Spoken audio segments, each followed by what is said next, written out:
to the Equity Teacher Leader Podcast. I'm your host, Dr. Rachael Mahmood. In this podcast, we'll dive into the stories, the voices, and the expertise of incredible teacher leaders who are making a difference through the equity work they do in their classrooms and their communities. Welcome back to another episode of Equity Teacher Leader. I am super psyched because today I am joined by Michelle Zurita-Sharpe. She is a fellow Illinois State Teacher of the Year. I got to meet her last year at our banquet, and she brings just a wealth of knowledge on the early childhood. Why don't you go ahead and introduce yourself, Michelle? Thank you. I'm excited to finally get together and talk. I'm currently a pre-kindergarten special education teacher at Blair Early Childhood Center. It's a Chicago public school. I've been in that role at that school for about 7 years. And I can't believe I forgot to say this, but you are the 2024 Early Childhood Educator of the Year for Illinois. I mean, I don't know how that slipped my mind because that is super important. She is a big somebody, definitely a leader in this space. Okay, so you work in Chicago. Tell us a little bit about the community of students that you work with. Yeah, so my school actually is considered a specialty school within the Mhm. Chicago Public School District. It's really a large population of students that in the district they call our diverse learners, or students with disabilities, or a lot of times in early childhood we'll say our students with developmental delays. And so my school is actually only pre-K to first grade. And aside from 3 what we call blended classrooms, which are a mix of students with and without the individualized education plans, there are majority our classrooms are instructional or otherwise called self-contained. There's a lot of jargon in this line of work, as educators in general, but it's unique in that it has a special population that requires a lot of in-house social workers, psychologists, nurses.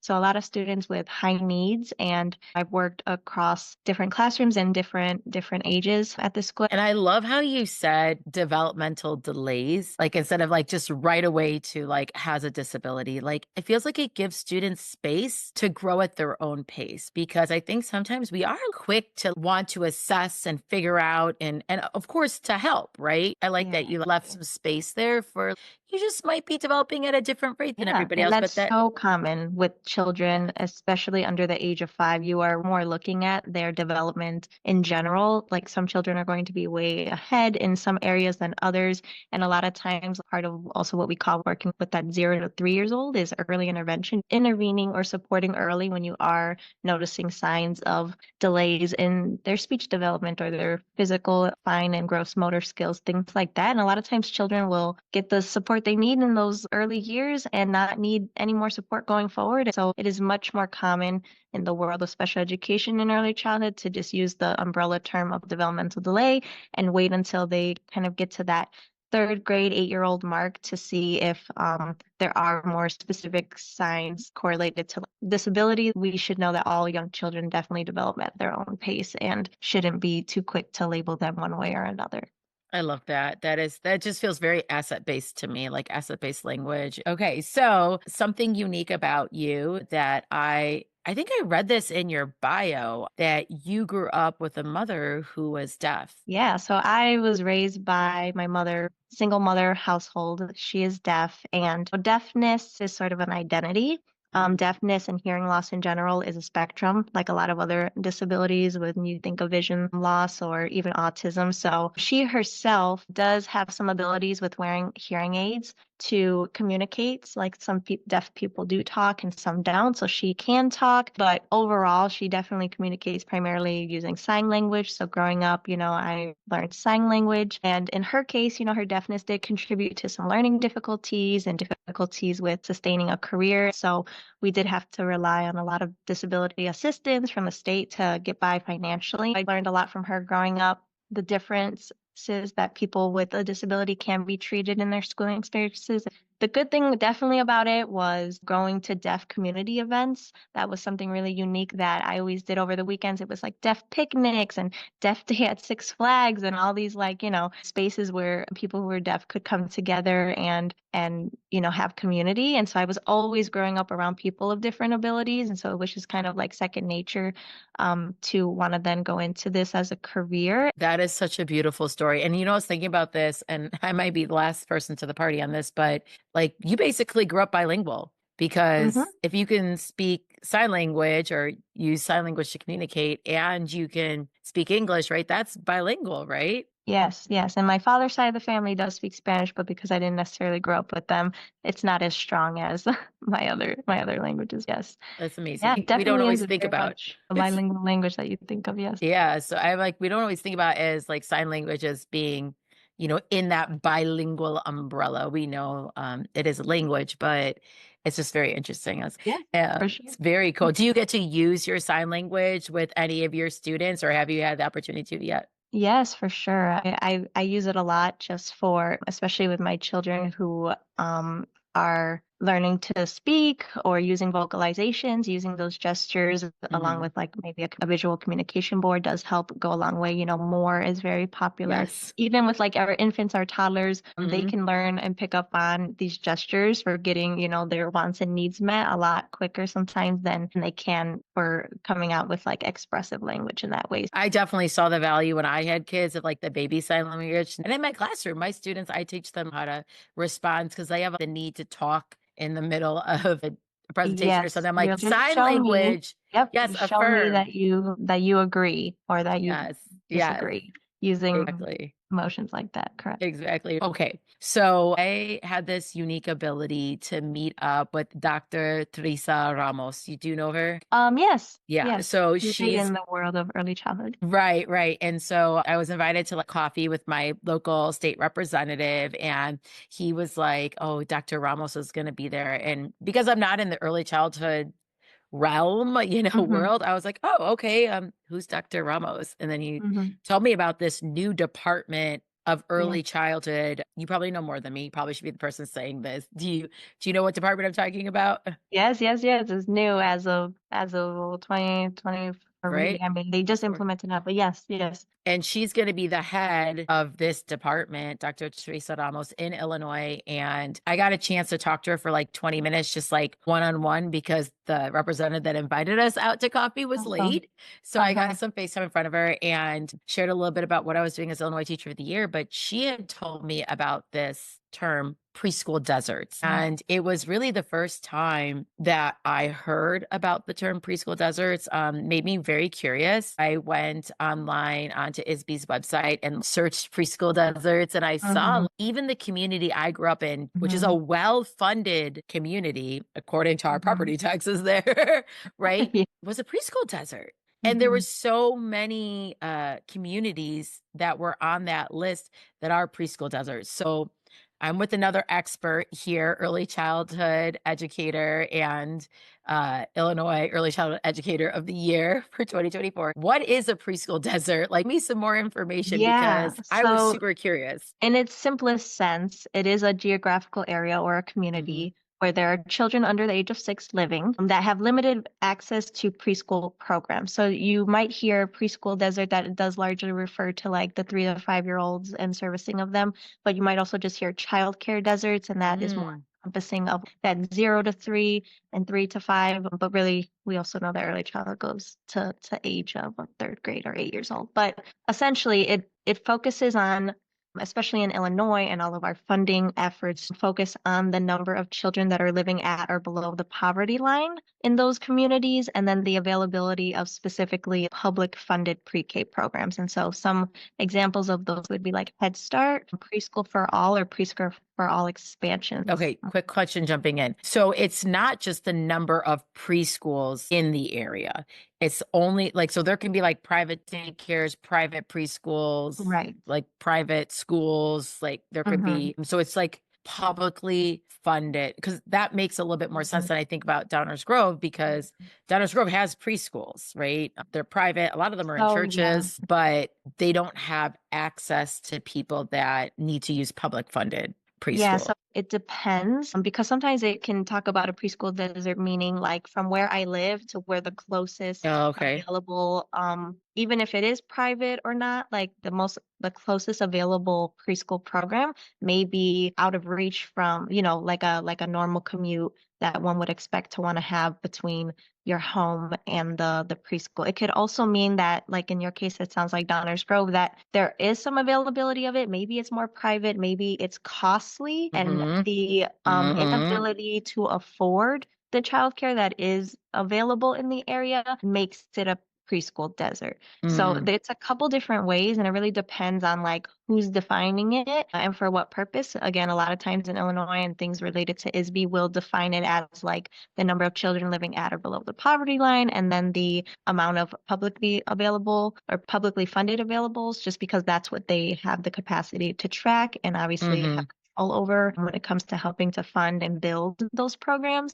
But there could very well, there's not really a good system as of now for tracking those private or what we call like family and friend Mm-hmm. neighborhood care. But there is a lot of support by the state for sure for Illinois to help give money to support those programs who do want to become licensed and build up their quality, which there's a whole system that supports doing that as a way to help eliminate some of these preschool deserts where we're seeing, or just childcare deserts in general, because it also is inclusive of families who are looking for infant and toddler care. That is a Mm-hmm. lot of times even harder to come by than these preschool programs. Like right now, Illinois is really big on helping to create like more universal access to Mm-hmm. preschools, but there is still really limited availability for like infants, toddlers, families who need overnight care or who may work like that third shift or Mm-hmm. things Mm-hmm. like that, staff that are multilingual or who can meet, children with disabilities needs and all that. So that is all part of like Wow. the conversations around preschool deserts, but in its simplest sense, it's looking at the numbers pulled from like the census in terms of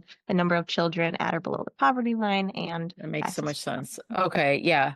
I was gonna say I have a new term. It's called preschool poor.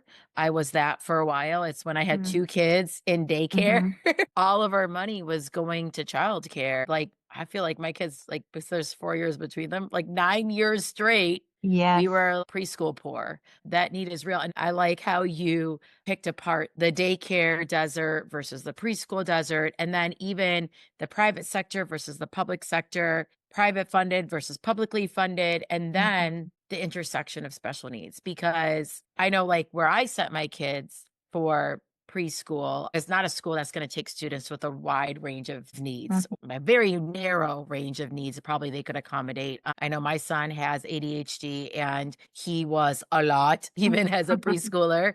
And I know that he pushed the boundaries of what their capacity was in that Mm-hmm. center. And every day I was like, please be on your best behavior because Yeah. it's so hard. I think Mhm. about these preschool deserts, like they really have a huge impact on students with special needs. Yeah, for sure. When it comes to finding care for a child with a disability, whether it's in a child care center that's based in the community or a child care center, based in a public school, Mhm.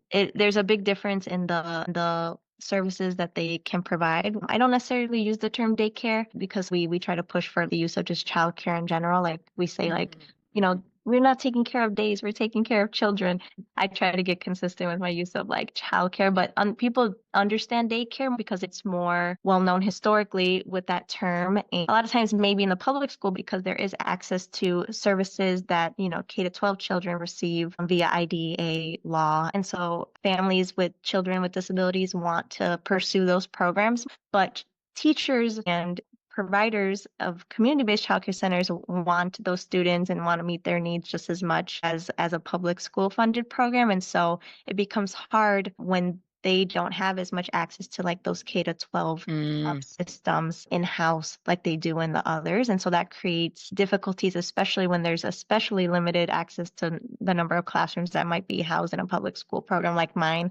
And then the capacity for a lot more home-based or Mhm. community-based childcare programs. This in Illinois has been proven to be an issue. There's Illinois Action for Children is an organization that's done a lot of research around this and found in like, a series of reports published in 2024 that families, 5% of like over 100 of these families that were interviewed said that they did have difficulty finding care for their child with disabilities, plain and simple. And then even in the case where they did find care and started in a Mhm. program, Mhm. 3 out of 5 of the families had to remove their child. Sometimes it's just the programs themselves for the issues of like safety and not having Mhm. enough staff. Like there's a difficulty with being able to meet the needs of children, and so a lot of families have had to take then their children out and pursue other options as well. Yeah, I mean, if you look at like just the amount of wraparound services that are available in Mhm. public schools. And I could see how this could then lead to an inequity too, because if you go to the public center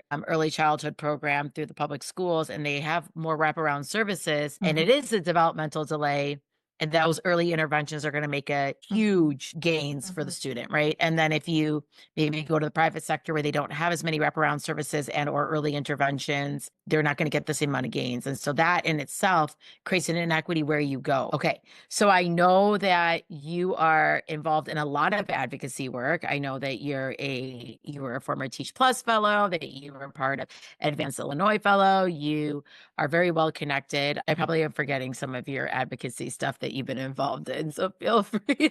I got I Teach mean, Plus, I yeah, got I've Advanced I've done a number Illinois. of fellowships and participated in a number of advocacy days with a number of organizations at this point. Advocacy is something I got really into too when I just saw that there's so much out of your control outside of your classroom at the state level, federal level that has an impact on what I teach, how I teach, and where. So I think in regards to early childhood, the preschool deserts, there's so much impact advocacy can have on eliminating those preschool deserts.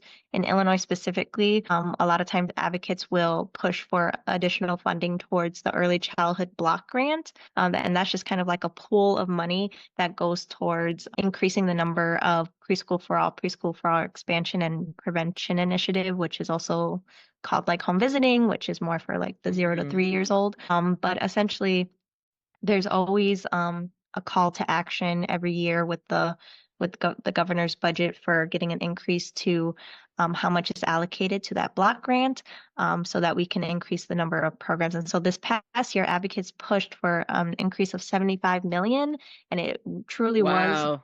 people showing up, calling their representatives, writing letters, participating in advocacy days that did help contribute to that increase. So there was an increase, and currently in the state, there's, I want to say, like a $750 million like pool of money that does go towards sustaining and increasing the number of preschool programs throughout the state. That's amazing. Is there anything else that you think is contributing to the preschool deserts or could potentially help to increase the amount of special education services we're able to provide? Or Yeah, definitely. So I had been a part of a council with Birth to Five Illinois, which is a newer initiative supported by the governor's office to look at local access to early childhood education and care, but also looking at people's narratives and experiences in the community. We found that there were open spots available, but those spots just couldn't be filled because there weren't teachers to be able to teach those classrooms. And so there were issues where in communities where children wanted access to programs and there was availability of classrooms and spots, but there were no teachers. Like nationally, especially and statewide, there's a shortage of teachers, especially in early childhood. So I definitely think there could be more done to recruit and retain to the field. Teachers in the US in general work more hours than teachers in other countries. With people of other professions with similar levels of education, we get paid substantially less and we experience way more stress than a lot of other like working adults, even compared to like nurses. And there's like research to support all that. So I feel like that alone is just a lot to, I would think, justify increase in what we are paid, especially the differences between pre-K teacher in a public school-based early childhood program and a pre-K in the same position in a community-based center, and we pay $20,000 to $30,000 different. And that is wow. the reality of many of the teachers. There's a big difference in what a teacher, even across settings, is paid as, an early childhood educator, but also just when you're compared with other similar working adults. So the state has done more to try to provide funds to community-based centers to be able to pay their teachers more, and also addressing overall workforce conditions on the job. Then we're going to continue to see preschool deserts and other issues in regards to access to services in general, let alone like high quality, being teachers that Absolutely. are not only like licensed to be a classroom teacher, but that are trained in special education or who are multilingual or have other like specialized training that will benefit students of special populations. So all that is to be considered when we're talking about like these inequities. Yeah, absolutely. And I'm sure that like communities aggregate wealth like contributes to that as well, right? If you live in a community where people can pay more money for private preschools, they can pay their teachers more money, just like higher income property taxes lead to higher wages for the teachers in the public school sector in that area. Mhm. And all of these perpetuate inequity in our educational system across our state, and definitely more than just an Illinois issue. This is a national issue. I used to be a preschool teacher because I wanted to be a teacher so badly when I was in high school and Mhm. college, and the only place that would hire me in high school was Kindercare. And so I was like an assistant preschool teacher at Kindercare, and I used to love making the lesson plans and all the centers and like Yeah. the folder games. Yes, I got more and more credits in college. Like, you should be a lead teacher. And at some point, I was a kindergarten teacher at this private school, and I really liked early childhood, but everyone was saying to me, if you want a livable wage, don't go into early childhood. You have to go into elementary ed. And even that, questionable Mhm. on the livable wage, right? But there was a lot of like, if you enjoy daycare, if you enjoy childcare, if you enjoy preschool, this early childhood, get your elementary degree so you can get into elementary school where there's just more financial resources so that you can be paid adequately. And that's really sad because we need great teachers that are appropriately compensated at every single level Mhm. of our children's education. You brought up the 0 to 3 age. One of the things I remember very clearly from my educational psychology course is that Mhm. from 0 to 3, a child's brain triples Mhm. in size. So the amount of growth they have and that zero range is exponential, right? Is don't they say like you will never grow as fast Yes. Yes. as you do from 0 to 3? And Yes. so don't we want the most highly qualified, specialized, appropriately compensated educators Mhm. at a time when our brains are developing the fastest and most efficiently they ever will in Yes. our entire lives? Yes. That seems like some really easy It's like you math would to think, me. yeah, you would Right. think it's common sense, but people just want to paint the narrative as like, oh, that's just babysitting, and they don't understand all that goes into fostering like healthy development of children at that age. And And it's so just there's so crazy. And much. then people are so protective of our babies. Like when I was looking for childcare for my children, I was like so protective of like where I wanted to send them. And, and like that's how I ended up being preschool poor because we Mm-hmm. were stretching ourselves to get into spaces that we thought were going to be academically enriched, safe, clean, all of these things, which Mm-hmm. cost more money Yeah. all Yeah. around. And so you would think that as a community, our babies are incredibly precious to us. Our children are incredibly precious to us. They're like our greatest resource, that we would want to pay adequately Mm-hmm. the people who take care of our community's most precious resource Yes. and valued people in our community. So And it's there's so just, much research now too on the cost per pupil to take mhm, care of, and the cost of like infants, toddlers is triple the amount of cost of like a preschooler, and then right. obviously onto like elementary school because of everything that goes into caring for them. So it just makes more sense that that's where more money is needed, and there's like a projection of like billions of dollars needed into the field to really adequately meet where we should be for fully funding what is required to care of children of early childhood age. So yeah, there's so much. And I also want to point this out. So I was talking to the director of education at ISU yesterday, and very fresh in my mind is the reason, I believe one of the biggest reasons we have this pay inequity in education and teaching is because we are a woman dominated Mhm. field. This is sexism at the core, Mhm. right? Like Mhm. women, we're expected to do things because we have the heart. We're doing it for, the outcome, not the income. They give us all these Mhm. micro messages that like Mhm. we are not caring if we're not doing it for free or like, Mhm. and I really think that that messaging would not be there in a male dominated field at all. In fact, I feel like you see it early childhood, predominantly women paid the least. Mhm. Elementary, predominantly women paid less. High school, if it's like a high school district, paid more than an elementary district, more men. Like Yeah. as you go up, the incomes become Administration. Yeah. exactly our administration in a field that's dominated by women. I think like 79% of educators Mhm. in Illinois are women.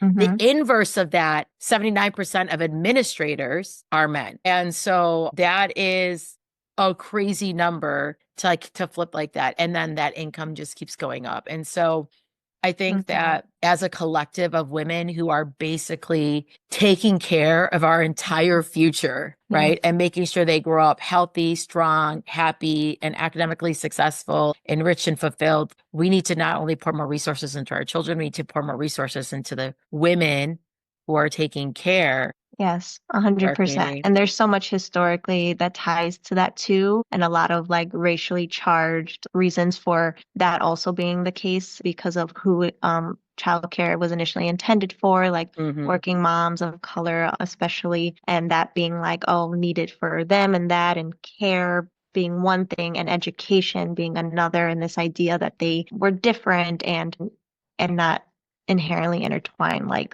we like to try to advocate for that they are now. And so definitely it's a big issue that I hope a lot of people can continue to recognize is tied to sexism, and I lost the word of it. Like racialized, Yeah. you know, bias. Yeah, no, absolutely. All right. So I like to provide some really concrete strategies in the Equity Teacher Leader podcast. We have a lot of great discussions on a lot of topics that are involved in equity and education. I agree with you. Yes, yes, yes to everything you've said. But Mhm. what are some concrete strategies we can do to advocate for more equitable resources for our early childhood educators, their schools, and our children? Yeah, so definitely, regardless if you're a parent, you're a teacher, or just like an everyday community member, whether or not you have ties to early childhood at all, something you can do to support the field and teachers Mm-hmm. and young children. First would be by talking with teachers and community members that do have young children to know like what their experiences are like, Mm-hmm. accessing services or just with their children in services. I Mm-hmm. think in general, everyone would benefit from knowing like who their legislators are and identifying what their stance is on issues related to early childhood, and following organizations that do these calls to action for advocacy are very beginner friendly ways. So I kind of look at it as identifying what about early childhood do you have interest of, maybe doing a little research on some of that, but really just joining with an organization like We the Village is a coalition in Illinois that's really I was going to early ask you to childhood. give some And suggestions. Okay, so if you're an yeah, early childhood educator, join We the Village. yeah. So if you're an early childhood educator, parent, or even community Oh, member, parent too. the Okay. Village is a good example of an organization that will put out calls to action. It will say, Mm-hmm. like, this Mm-hmm. is a piece of legislation going through the General Assembly that has to do with this issue. Here's why we support or oppose it. And we'll give you like guidelines on how to submit a witness slip, or Mm-hmm. we'll give you a template for submitting a letter to your representative, or, connecting you with who your representatives are and their contact information. They also, We the Village, like with Start Early, Illinois Action for Children, Illinois AEYC, the Illinois Association for the Education of Young Children. These are some Mm-hmm. organizations that do regularly promote like advocacy days or public policy forums that will help spread awareness about issues that relate to early childhood and give like really like relevant, timely suggestions on how you can advocate for XYZ initiatives or ideas or legislation that are helping to like address the issues. And if you're a teacher yourself or a parent yourself, like it's really powerful to like craft your story about like what your limited access to or even access to like early childhood care programs have impacted you, and being able to share that with whether it's legislators or just other community members to spread awareness can make a big difference in how like the overall general public sees the role of early childhood educators and all of the money that goes into caring for our youngest population of children. Yeah, I love that. And I even love just like the terminology you shared with us today, right? Let's change the word from daycare to childcare, right? Let's start talking about why there's the pay inequity, right? The sexism and racism and bias behind that. And let's use more inclusive language when talking about Mhm. students that have, developmental delays at early ages, make some space and grace for how people learn and develop at different rates. I think even those are like small advocacy things that we can do for the Mhm. whole field in itself. And let's elevate our early childhood educators, right? Let's celebrate them for being the most passionate, loving, trusting, intelligent people that we trust our babies with. I think a lot about how we talk about educators in general. And we talk about the people who take care of our children and the work that they do can either lift the entire profession up or can minimize the role that they play and the status and their impact. And so I think whether you're a parent, an educator, even our fellow educators in elementary, let's lift our early childhood educators up. Let's make sure that everyone knows the work, the heart, the effort they put into their jobs every day. It doesn't benefit anyone when any layer of our educational system just is underserved, or the educators and that are providing services are underserved. All right. Well, I always like to wrap the podcast up with just like a little bit of inspiration. I mean, if somebody made it this far in the podcast, they deserve a little bit of inspiration before we leave with them. I kind of have this similar question for everybody, but if you could create a student success playlist of like a song or a quote or a story that inspires you to keep on teaching, leave us with some inspiration. What would be something that inspires you to keep on teaching? Well, I definitely love Hamilton and like the story of Hamilton and the soundtrack. And I've pulled a lot of inspiration from essentially him being like a little nobody and coming up into something and like using his knowledge and like whatever he could scrap together to kind of like make it work and come out on the other side. So I definitely love Hamilton as like a hype up soundtrack for our early childhood learners. Snoop Dogg Affirmations. Super popular right now. If you haven't heard them. Snoop Dogg Affirmations. If you have not heard them and you are listening to this podcast, I might have to like drop a little soundtrack at the end. Yeah, you should. That would be good. But yeah, all in all, working with young children, I have to remind myself, like parents, everyone should just be reminded that like all behavior is communication, you know, and they have their little bodies with big feelings, and there is so much that us pouring into them does for them that we may not recognize overnight, but over time makes a big difference in the overall trajectory of their life. And I go into this knowing that I am not maybe the teacher they're going to remember when they're grown, but I know their families will. This is really big on working with families. It's all those like little wins and all the joy they exude and their love for learning at this age that just make it really easy and kind of make it really inspiring to keep showing up and pouring into them. I love that. And you just kind of do like two shout outs. You did like, you talked about family engagement, and we do have another podcast with our fellow Illinois State Teacher of the Year cohort colleague, Bernice Diaz, Cook County Co-Teacher of the Year, who's also an early childhood educator. She did a piece on bilingual families. I'll drop the link as well as Michelle Oberlin, who is the Far West Suburbs Illinois Teacher of the Year for 2025. She's going to be on the podcast later this month talking about behavior as a form of communication. Look at you just like highlighting all your colleagues too. So great. We're all connected. Yes, even if we're sharing different stories on this podcast, like it's like a series. Listen to all of us and get the full scope of what encompasses like being an early childhood educator. I love that. I love that. Well, thank you, Rachel, for highlighting us and all the teachers in Illinois. Like, so grateful for you. And, you know, you're an inspiration to teachers at all levels. Thank you. And I was going to say the same thing to you for all the love you pour into your students, Michelle, and their families, and all the thought and advocacy you pour into the entire field of early childhood education. There is no doubt in my mind that you are an equity teacher leader. Thank you so much for joining us today. And to all the listeners out there, don't forget to like, subscribe, share. Let's elevate the amazing educators we have all across Illinois. Thank you. Yeah, I'm on time.